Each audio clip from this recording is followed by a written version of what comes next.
Madame la Présidente de President of the General Assembly, Secretary General, Heads of State and Government, ladies and gentlemen. We've gathered here because the time has come. The time has come to free the 48 hostages detained by Hamas. The time has come to stop war, the bombing in Gaza, the massacres and the fleeing people. The time has come because there's a pressing urgency everywhere. The time for peace has come because we're just a few moments away from no longer being able to seize peace. This is why we have gathered here today. Some might say it's too late. Others might say it's too early. But one thing is certain. We can no longer wait.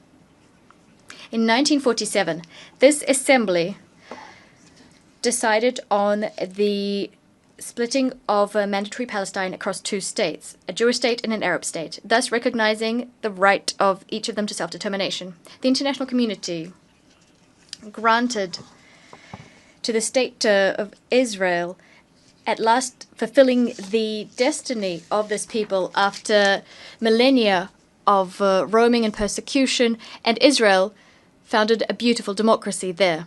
The promise of an Arab state to date remains unfulfilled. Since then,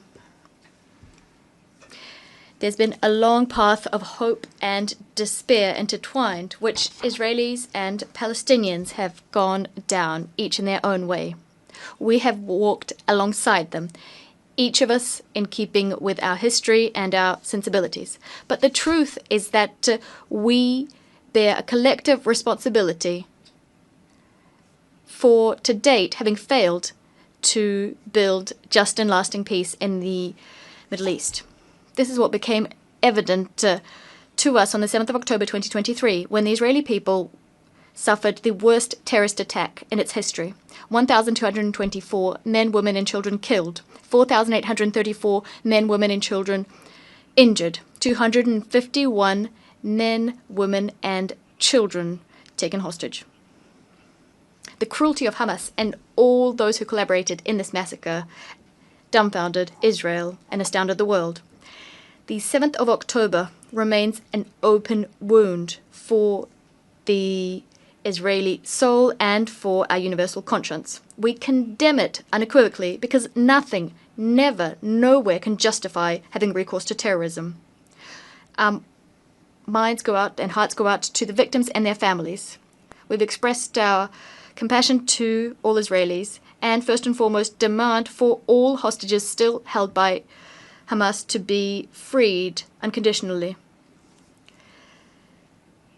The French paid tribute to the 51 French men and women assassinated on that day and all other victims of October 7th. We will never forget them. Never. Just like we will never stop the existential fight against anti-Semitism. The French people know the sting of terrorism, and our hearts remember the expression of the bonds of brotherhood following the terrorist attacks committed in Paris on the 7th of January 2015, when dozens of foreign leaders were in the ranks of those offering their sympathies, among which the Israeli Prime Minister and the President of the Palestinian Authority. We know that you cannot show weakness in the face of terrorism, but we also know the perils of endless wars. We know that right must always prevail over might. We know from our own history that a universal commitment to peace is the legacy of centuries gone by and the only way towards salvation. And on behalf of our friendship with Israel, our commitment to which has never faltered in the name of our friendship with the Palestinian people, for whom we want the initial promise of the UN Charter to be fulfilled, we want two states living side by side in peace and security to become a reality. However, currently Israel is further extending its military operation in Gaza with the stated objective of destroying Hamas. But there are hundreds of thousands of people who have been displaced, injured, famished, traumatized, Their lives are still being destroyed.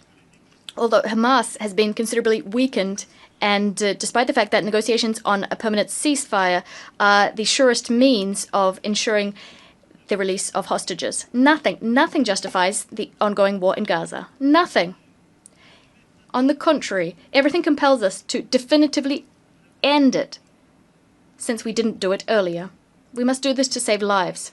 The lives of Israeli hostages detained in atrocious conditions, the lives of hundreds of thousands of Palestinian civilians who are tormented by hunger, suffering, the fear of dying, mourning for their loved ones. We must save all lives, because for almost 2 years now, it is the denial of the humanity of the other and the sacrifice of human life which have prevailed. Yes, since the 7th of October, it is the life of the other that is being denied. We've been saying this since the first day of the war in Gaza. A life is a life. I know this because I held in my arms the families of hostages I met in Tel Aviv and in Paris. I'm thinking of the mother of Eata David, a hostage who was famished and displayed. I'm thinking of Nimrod Cohen, a 19-year-old hostage whose father I just met. I also know this because I was at the bedside of the Palestinian victims of Israeli military operations, refugees in Al-Arish, women and children. I will never forget the way they looked at me. I know this because I met young people from Gaza who we are hosting in France. I'm thinking of Rida Baroud, who should have been with us today, who continues to bear witness to the distress of her loved ones in Gaza. A life is a life. We are duty-bound, all of us, to protect each other. This duty is indivisible, just as our common humanity.